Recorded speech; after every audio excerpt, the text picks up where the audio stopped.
The life of Ovid. In the official form of a Roman name, Ovid's full name was Publius Ovidius Naso, and he was born on March 20th, 43 AC, in Italy.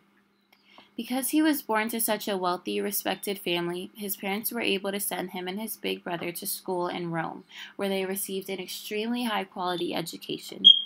Many people thought he could become an orator, but Ovid decided to rebel against what his teachers and parents wanted for him in order to pursue his passion for verse writing.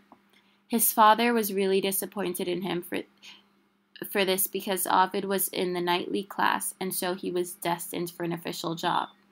Ovid even tried to hold some official positions after college, but he really didn't enjoy them and knew that poetry was his real passion. Any Latin student might be able to translate the title of Ovid's first work, the Amoris, to mean the Loves. It was hugely successful after it was released. The Amoris is a really big collection of poems about Ovid's love to a woman named Corinna, but the poems all vary in topic. For instance, in one elegy, Ovid vows his fidelity to his mistress.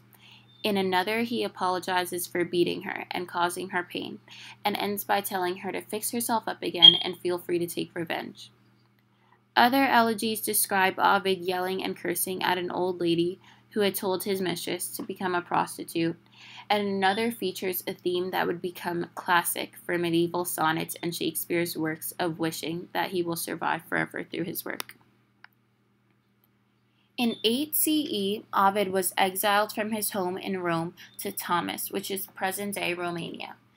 That's like living in New York City and being exiled all the way to Haiti or Texas. It's not entirely clear why Ovid was exiled. However, it was likely because of one of his poems called Ars Armatoria that was really scandalous and included some graphic dating advice. So it is possible that Ovid was banished for offending the dignity of the state.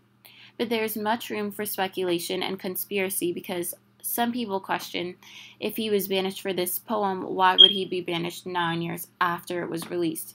And some people just feel like there must be something missing because in his own words, Ovid says that he was banished for, quote, a poem and a mistake. And so even though we have the poem, we still don't know what the mistake was. All we know for certain is that even in exile, Ovid still wrote poetry such as Ibis and Tristia, which were about how sad he was and how much he really wanted to return to Rome. He never did, though, and died in exile in 17 AD.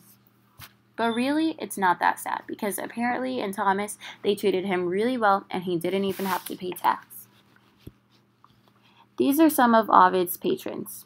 The second patron is significant because, ironically, even though he wrote a lot about love, Ovid was divorced twice, and only his last marriage was a happy one, where he was married to the relative of his second patron. Though Metamorphosis may be the most famous of all these, you might think the third one is the most intriguing. Metacomina Faciae Feminae is translated as cosmetics for the female face, and is often referred to as the art of beauty. These poems are sort of like beauty tutorials because Ovid describes 5 recipes for facials and says that women should wear cosmetics. Though this might sound random and trivial, or maybe even a little rude to some, it still receives a lot of praise for how well it follows meter. It is a didactic poem and is written in elegiac couplets.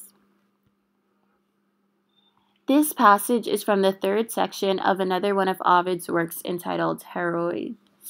At this point in the epic, Phaedra writes a letter to Hippolytus, which is really crazy because Phaedra is actually married to Theseus, but she falls in love with Hippolytus, which is Theseus' son from another marriage. This is the letter that Phaedra writes to Hippolytus, confessing her love to him. But the spoiler is that after this letter, Hippolytus rejects her. And Phaedra becomes so angry with him that she writes a letter to her husband, Theseus, accusing Hippolytus of rape.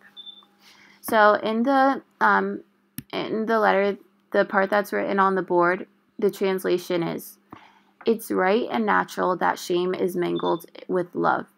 Love ordered me to write, to say what shames me. Whatever love commands cannot be wholly denied. He rules and is a law among the gods.